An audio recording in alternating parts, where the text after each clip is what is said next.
घेणार आहेत। तृतीय भाषा म्हणून हिंदी सक्तीवर मनसेनं आक्रमक भूमिका घेतली आहे। त्यानंतर आज शालेय शिक्षण मंत्री थेट राज ठाकरेंची भेट घेत त्रिभाषा सूत्रीवरती सरकारची भूमिका मांडणार आहेत। दादा भुसे यांच्या भेटीनंतर मनसेची भूमिका मवाळ होणार का याची उत्सुकता आहे। त्रिभाषा सूत्री राबवताना विद्यार्थ्यांचं कोणतंही नुकसान होऊ देणार नाही असं सरकारनं स्पष्ट केलंय। मात्र पहिलीपासून मुलांना तिसरी भाषा शिकवण्याची गरजच काय असा सवाल देखील उपस्थित करण्यात आलाय। अजय माने आपले प्रतिनिधी सध्या आपल्यासोबत आहेत। अजय, एकीकडे राज ठाकरे मनसे कार्यकर्ते हिंदी सक्तीविरोधात आक्रमक झालेत, तर दुसरीकडे आज ही भेट होतीये।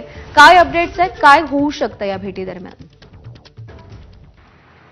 प्रज्ञा, आपण जर पाहिलं तर ज्या वेळेस हा संपूर्ण जी.आर. आला, पहिला शासन निर्णय ज्यावेळेस झाला तेव्हा सुद्धा मनसेने जे ते विरोधाची भूमिका घेतली होती आणि त्याच्यानंतर मग इतर राजकीय पक्ष असतील, साहित्य तज्ञ वगैरे सगळ्यांनी जे ते साहित्यकांनी ह्याच्या विरोधात भूमिका घेतली। त्याच्यानंतर पुन्हा एकदा एक नवा जी.आर. आला, त्याच्यात अनिवार्य शब्द जो आहे तो काढून टाकण्यात आला होता, पण ती तृतीय भाषा जी आहे ती एकंदरीत सगळ्या विद्यार्थ्यांना लादली गेली होती। त्याच्यानंतर पुन्हा एकदा मनसे आक्रमक झाले होते आणि मग याच्यानंतर एक बैठक जी आहे ती मुख्यमंत्री देवेंद्र फडणवीस यांच्या उपस्थित पार पडली आणि तेव्हा ठरवण्यात आलं की जे मराठी भाषेचे तज्ञ आहेत, अभ्यासक आहेत, त्यांच्यासोबत राज्य सरकारचं जे आहे ते शिष्टमंडळ जे ते चर्चा करेल, नेमके मुद्दे काय हे जाणून घेण्याचा प्रयत्न करेल। पण या संपूर्ण चर्चेत एक पक्ष जो आहे सतत विरोध करत होता, तो म्हणजे मनसे।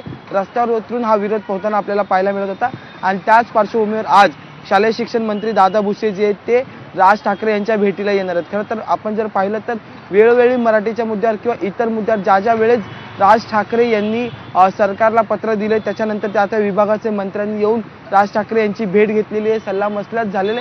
त्याच्यामुळे आज पुन्हा एकदा मंत्री दादा भुसे जे आहेत ते एक राज ठाकरे यांच्या शिवतीर्थ या निवासस्थानी 11 वाजता भेटीसाठी येणार आहे। ते मनसेची थेट भूमिका आहे, तर फक्त हिंदी सक्तीला विरोध नाहीये मनसेचा तर थेट तृतीय भाषेचा जो निर्णय महाराष्ट्र सरकारने घेतलेला आहे त्याला त्याचा विरोध आहे। मनसेचं असं मत आहे इयत्ता 1ली ते 4थीच्या विद्यार्थ्यांना तिसरी भाषा शिकण्याची गरजच काही, हा प्रश्न वेळोवेळी मनसेकडून उपस्थित करण्यात बरोबर आहे। त्यामुळे आज जी भेट होते त्यानंतर तरी हा वाद मनसेच्या कार्यकर्त्यांकडून काहीसा कमी होतो का, मनसेचा आक्रमकपणा कमी होतो का, हे पाहणं महत्त्वाचं आहे। अपडेट जाणून घेत राहू, तुर्तास धन्यवाद। तर एकीकडे आज शिवतीर्थावरती राज ठाकरे आणि